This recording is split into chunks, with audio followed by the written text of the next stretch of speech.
Hello everyone, सो ये हमारी UP DElEd second semester की क्लास है और आज की क्लास में हम प्रारंभिक शिक्षा के नवीन प्रयास सब्जेक्ट के प्रीवियस ईयर को सॉल्व करने वाले हैं और आज की क्लास में हम 2023 के पेपर को सॉल्व करेंगे। सो सबसे पहले हम इन प्रश्नों को सॉल्व कर लेते हैं। कलकत्ता में मदरसा की स्थापना किसने की थी? मैकाले ने, विलियम वेंटिक ने, वॉरेन हेस्टिंग ने या फिर इनमें से किसी ने। तो कलकत्ता के जो मदरसा की स्थापना वॉरेन हेस्टिंग ने की थी। किसे राष्ट्रीय शिक्षा आयोग भी कहते हैं? कोठारी कृष्ण आयोग, मुदालियर आयोग या फिर राधा कृष्ण आयोग या इनमें से कोई नहीं।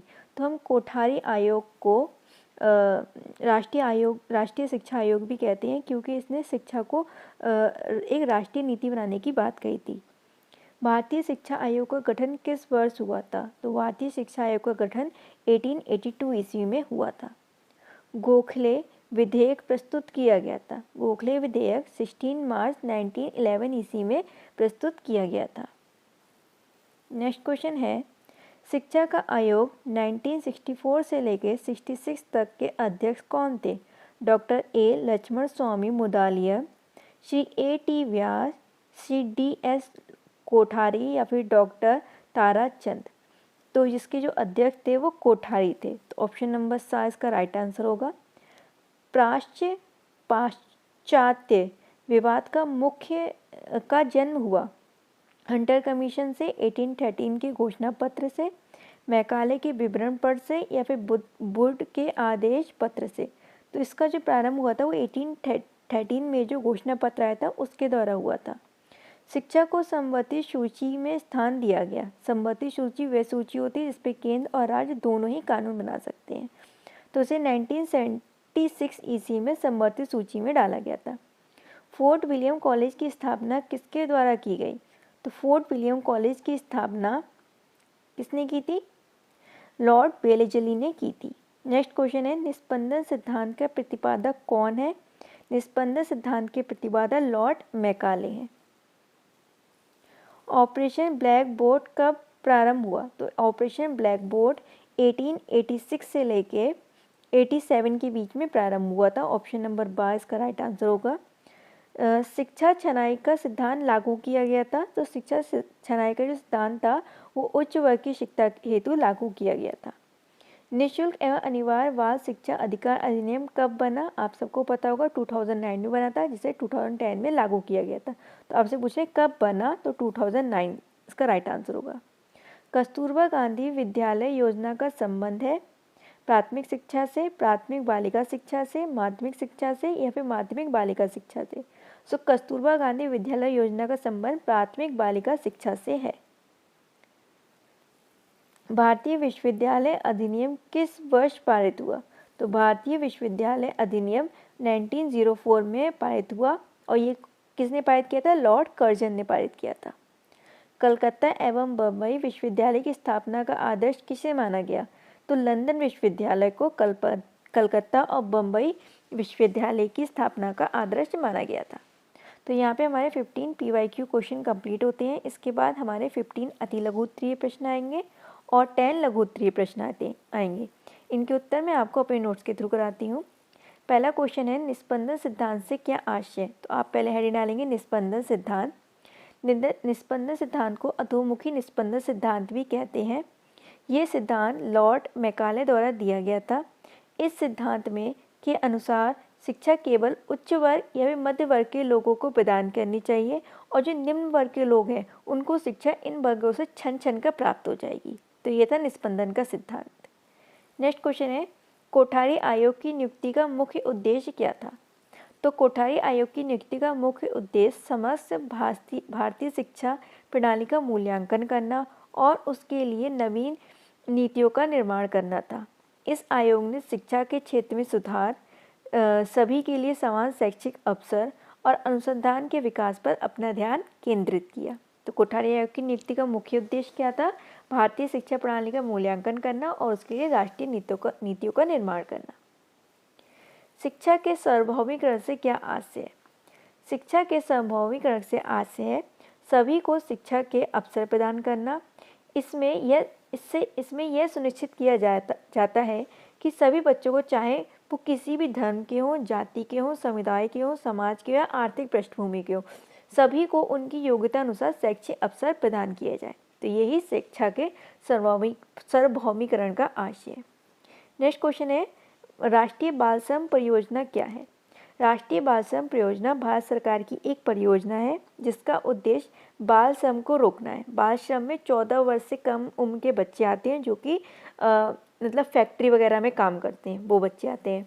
इस योजना की शुरुआत 1987 ईस्वी में की गई थी और इसका संचालन श्रम और रोजगार मंत्रालय द्वारा किया जाता है।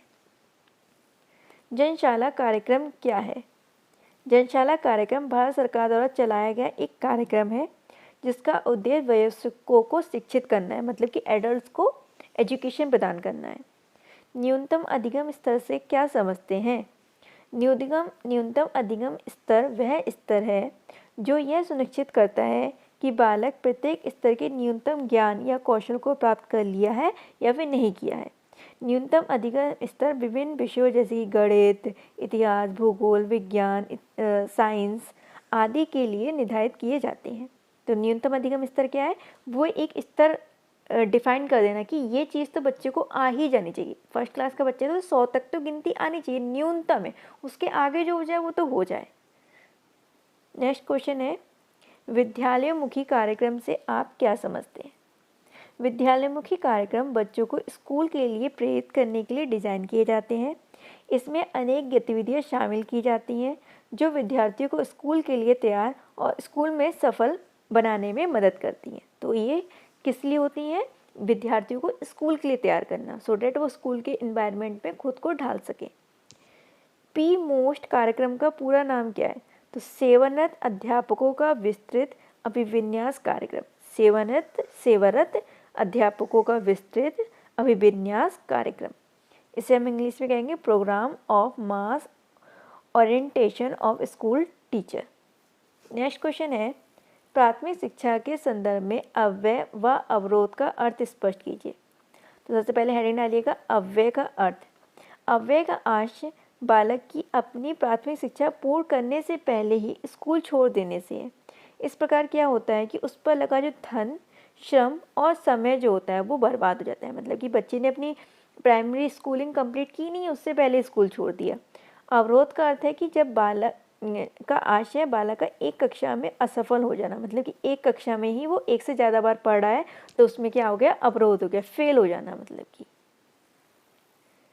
DPEP परियोजना का मुख्य कार्य क्या है? तो DPEP का फुल फॉर्म है डिस्ट्रिक्ट प्राइमरी एजुकेशन प्रोग्राम। इसके मुख्य कार्य क्या है? शिक्षा की गुणवत्ता में विकास करना, बेहतर कार्यक्रम और शिक्षा सामग्री उपलब्ध कराना, समानता और समावेशी शिक्षा को बढ़ावा देना, शिक्षकों को प्रशिक्षण प्रदान करना जिससे उनके कौशलों में विकास हो, स्कूल में के बुनियादी ढांचे को सुधारना। तो ये सब इसके कार्य हैं। BEP क्या है? तो BPEP का जो अर्थ है या फिर फुल फॉर्म है बेसिक एजुकेशन प्रोग्राम। ये 1994 में शुरू किया गया था। यह भारत सरकार द्वारा चलाया गया एक कार्यक्रम था जिसका उद्देश्य प्राथमिक शिक्षा को सार्वभौमिक, गुणवत्तापूर्ण और समावेशी बनाना था। तो ये प्राथमिक शिक्षा के लिए था। बुद्ध के घोषणा पत्र का शिक्षा पर क्या प्रभाव पड़ा? तो बुद्ध के घोषणा पत्र का प्रभाव शिक्षा राज्य का दायित्व माने जाने लगा तथा शिक्षा राज्य के नियंत्रण में आ गई। इसने ये कह दिया था कि अब जो शिक्षा है उस पर किसका नियंत्रण होगा? राज्य का नियंत्रण होगा। सभी स्तर के लिए स्कूल और कॉलेजों की स्थापना की गई। साथ ही साथ इसे महिला शिक्षा को प्रोत्साहन दिया गया। इन्होंने कहा कि प्राथमिक स्तर पे तो आप हिंदी को मातृभाषा को अपना लें, लेकिन जब उच्च स्तर पर या फिर मध्यम स्तर पर जाते तो अंग्रेजी का उपयोग करें। तो ये सब बुद्ध के घोषणा पत्र के मतलब कि उद्देश्य थे। ब्रिज कोर्स का क्या आशय है? ब्रिज कोर्स एक ऐसा शैक्षिक कार्य होता है जो दो अलग अलग स्तरों के बीच ज्ञान या कौशल के अंतर को कम करने के लिए किया जाता है। ये उन छात्रों के लिए बहुत उपयोगी होता है जो अन्य छात्रों की अपेक्षा थोड़े पिछड़े होते हैं। तो वो ब्रिज कोर्स के द्वारा अपने ज्ञान के लेवल को उन नॉर्मल जो स्टूडेंट है उनके ज्ञान के लेवल के समीप ला पाते हैं। शिक्षा का अधिकार अधिनियम 2009 में प्रारंभिक शिक्षा के से क्या आशय? शिक्षा का अधिकार अधिनियम 2009 में प्रारंभिक शिक्षा से आज से 6 से 14 वर्ष के सभी बच्चों को मुफ्त एवं अनिवार्य शिक्षा प्रदान करना है। यह अधिनियम 1 अप्रैल 2010 से संपूर्ण भारत में लागू हुआ। इसमें सभी जाति, धर्म, समुदाय, संप्रदाय, समाज और आर्थिक पृष्ठभूमि के बालक को समान रूप से शैक्षिक अवसर प्रदान कराना था। तो यहाँ पे हमारे 15 अति लघु उत्तरीय प्रश्न कंप्लीट होते हैं। अब हम लघु उत्तरीय प्रश्न देखते हैं। पहला लघु उत्तरीय प्रश्न है, लॉर्ड मैकाले की शिक्षा नीति का आलोचनात्मक मूल्यांकन करें। तो लॉर्ड मैकाले की शिक्षा नीति आखिरकार थी क्या? तो सबसे पहले हम हेडिंग डालेंगे, लॉर्ड मैकाले की शिक्षा नीति। लॉर्ड मैकाले ने अधोमुखी निस्पंदन का सिद्धांत प्रतिपादित किया। इसके अनुसार शिक्षा केवल उच्च वर्ग या मध्यम वर्ग के लोगों को देनी चाहिए और निम्न वर्ग के लोगों को शिक्षा उनसे छन छन कर मिल जाएगी। अब लॉर्ड मैकाले की शिक्षा नीति का आलोचनात्मक मूल्यांकन इस प्रकार है। मैकाले ने सिफारिश की थी कि भारतीय स्कूलों में शिक्षा की भाषा अंग्रेजी होनी चाहिए, जिससे क्षेत्रीय भाषाओं के महत्व कम हो गया।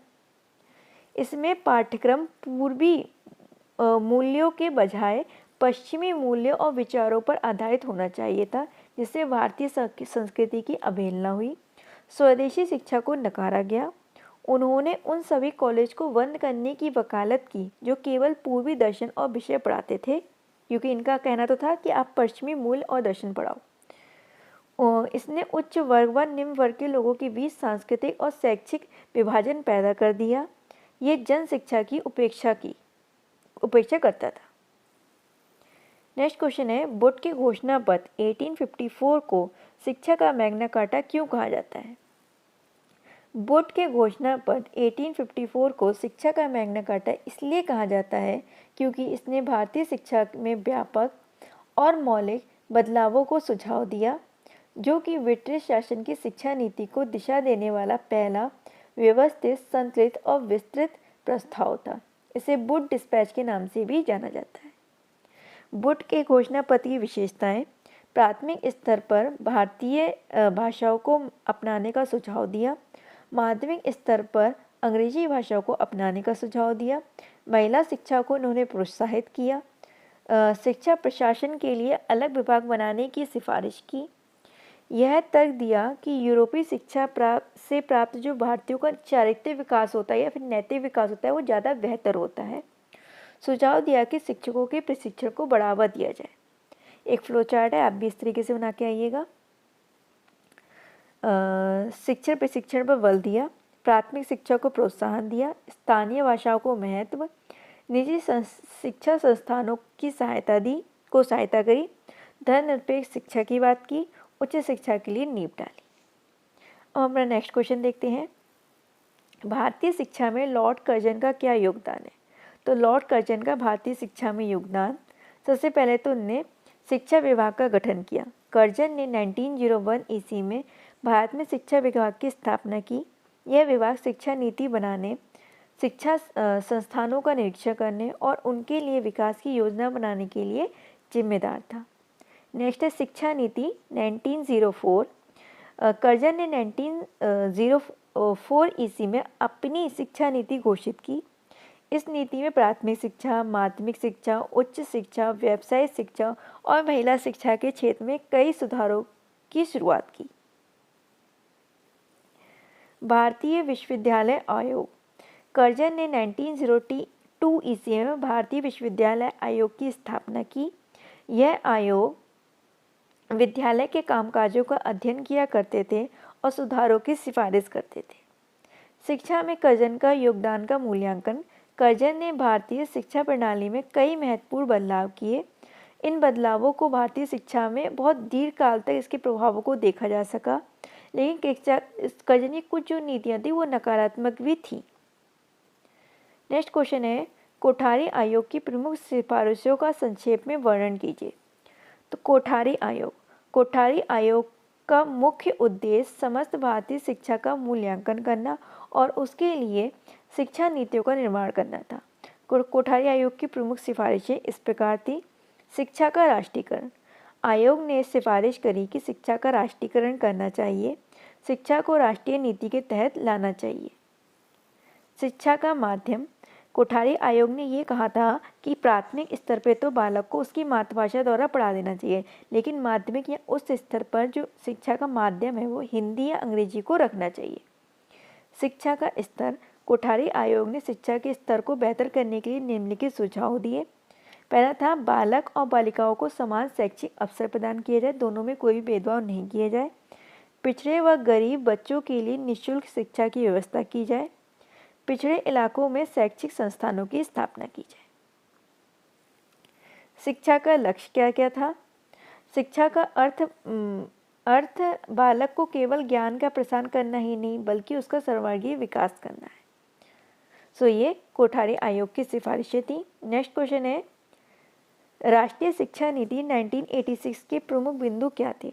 राष्ट्रीय शिक्षा नीति 1986 जिसे राजीव गांधी की सरकार में पेश किया गया था, इसका मुख्य उद्देश्य शिक्षा में जो भी असमानताएं थी उसको दूर करना और विशेष रूप से महिलाओं, अनुसूचित जातियों, जनजातियों के लिए शैक्षिक अवसरों की समानता सुनिश्चित करना था। इसके प्रमुख बिंदु है प्राथमिक शिक्षा को बाल केंद्रित दृष्टिकोण को विकास करने की बात की थी। ऑपरेशन ब्लैक बोर्ड के माध्यम से प्राथमिक विद्यालय को बेहतर बनाने का प्रयास किया था।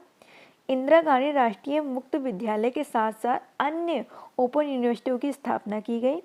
माध्यमिक शिक्षा के प्रसार व उन्नयन के लिए नवोदय विद्यालयों की स्थापना की गई।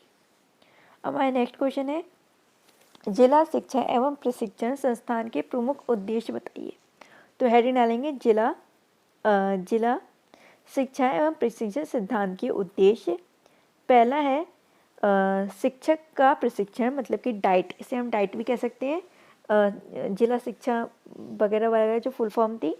डाइट का मुख्य उद्देश्य प्राथमिक और उच्च प्राथमिक विद्यालयों के जो शिक्षक है उनको प्रशिक्षण प्रदान करना है, जिससे क्या हो सके, शिक्षकों को नवीन पाठ्यक्रम, विधियों, संस्थानों, बाल मनोविज्ञान आदि के प्रशिक्षण प्रदान किया जाए। नेक्स्ट है शैक्षिक सामग्री का विकास। डाइट विभिन्न विषयों पर पुस्तक, पत्रिका, ऑडियो, वीडियो सामग्री आदि का निर्माण करता है जो कि छात्र और शिक्षक दोनों के लिए ही उपयोगी सिद्ध होती है। शिक्षा प्रणाली में सुधार। डाइट शिक्षा प्रणाली में सुधार करता है और शिक्षा में नवाचार को बढ़ावा देता है। ये फ्लो चार्ट है, आप भी इस तरीके से बना के आइएगा, अच्छे नंबर मिलेंगे। डाइट के प्रमुख उद्देश्य शैक्षिक गुणवत्ता में सुधार करना, प्राथमिक शिक्षा का सार्वभौमिकरण करना, सामुदायिक सहभागिता को बढ़ावा देना, शिक्षकों का मार्गदर्शन व सहायता करना, टीएलएम का अधिकतर इस्तेमाल करना, शैक्षिक नवाचार को जोड़ना। नेक्स्ट क्वेश्चन है प्राथमिक शिक्षा की प्रमुख समस्याओं पर प्रकाश डालिए। तो प्राथमिक शिक्षा की प्रमुख समस्याएं हेडिंग डालेंगे। पहला है शिक्षकों का अभाव। भारत में आज भी कई बालक ऐसे हैं जिन्हें प्राथमिक शिक्षा नहीं मिल पाती, जिसका कारण गरीबी, परिवार का अशिक्षित होना और सामाजिक बाधाएं होती हैं। शिक्षकों की कमी। प्राथमिक शिक्षा में शिक्षकों की भारी कमी है। एक ही शिक्षक एक टाइम में एक से ज़्यादा कक्षा लेता है, जिससे शिक्षा की गुणवत्ता में कमी आती है और जो हमारे निर्धारित उद्देश्य हैं उसकी प्राप्ति नहीं हो पाती। शिक्षा की गुणवत्ता में कमी। सरकारी विद्यालयों में प्रदान की जाने वाली शिक्षा की गुणवत्ता बहुत कम स्तर की होती है। इसके कारण क्या क्या है? पहली बात तो जो विद्यालय का बुनियादी ढांचा है वो ही खराब है। सीटें नहीं है बच्चों की क्लास में बैठने के लिए, ब्लैक बोर्ड नहीं है, सही सी बिल्डिंग नहीं है, पर्याप्त शिक्षा सामग्री का भी अभाव है और जो प्रशिक्षित और योग्य शिक्षक है उनका अभाव है। ऐसे ही ऐरे गैरे टीचर चल रहे हैं वहाँ पे जो कि इतनी अच्छी एजुकेशन नहीं दे पा रहे। भाषा की समस्या। प्राथमिक स्तर पर भाषा की समस्या रहती है। भारत में विभिन्न प्रकार की बोलियाँ बोली जाती हैं, तो कई बच्चों को उनकी मातृभाषा में शिक्षा प्राप्ति ही नहीं हो पाती है। नेक्स्ट क्वेश्चन है ECCE का क्या उद्देश्य है? देखिए ECCE की फुल फॉर्म है early childhood and care education. ये आधारभूत चरण मतलब कि फाउंडेशन स्टेज या प्री प्राइमरी ग्रेड के अंतर्गत आती है। इसमें बालकों को शिक्षा हम कोई भी पुस्तक के आधार पर नहीं देते हैं, बल्कि ऐसे ही उसको इन्वायरमेंट के थ्रू पढ़ाते हैं और प्लेवे मेथड में पढ़ाते हैं। ECCE के मुख्य उद्देश्य। तो पहला उद्देश्य है बच्चों को महत्व दिया जाए और उनका सम्मान किया जाए। बच्चों की इंद्रियों का विकास किया जाए।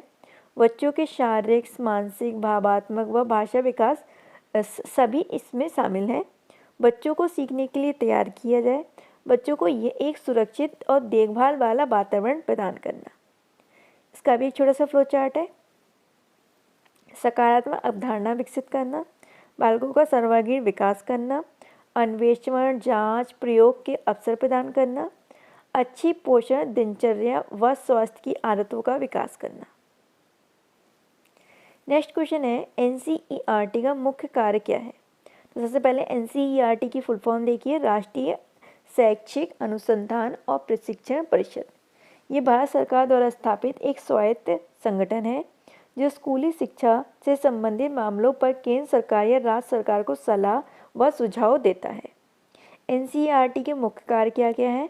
मॉडल पाठ्यपुस्तकें, शिक्षा सामग्री और मूल्यांकन उपकरण विकसित करना और निर्धारित करना, शिक्षकों के लिए प्रशिक्षण कार्यक्रमों को आयोजित करना, शिक्षा के लिए राष्ट्रीय नीति का निर्माण करने में शिक्षकों की सहायता करना, शिक्षा प्रणाली में समानता और सामाजिक न्याय को बढ़ावा देना, शिक्षा प्रणाली में सुधार के लिए नवीनतम शिक्षण विधियों या तकनीकों का विकास करना। हमारा लास्ट क्वेश्चन है इस वीडियो का, ये लास्ट क्वेश्चन है, शिक्षा बिना बोझ के संदर्भ में यशपाल समिति के मुख्य सुझाव क्या है थे? तो ये 2005 में आया था। तो इसके मुख्य सुझाव क्या कहते हैं? पहला था परीक्षा प्रणाली में सुधार। इन्होंने कहा था कि केवल और केवल 12वीं कक्षा में बोर्ड परीक्षा को आयोजन कराना चाहिए। 10वीं तक की जो भी कक्षाएं हैं उसमें जो बोर्ड परीक्षाओं के बजाय आंतरिक जो मूल्यांकन होता है उस आधार पर मूल्यांकन करना चाहिए। इन्होंने पाठ्यक्रम में सुधार के भी कुछ सुझाव दिए थे। पहला तो ये था कि पाठ्यक्रम को जीवन कौशलों और मूल्यों को शामिल किया जाना चाहिए। पाठ्यक्रम को रचनात्मक और अन्य महत्वपूर्ण जो सोचें होती हैं उनको बढ़ावा देने वाला वैसा डिजाइन करना चाहिए।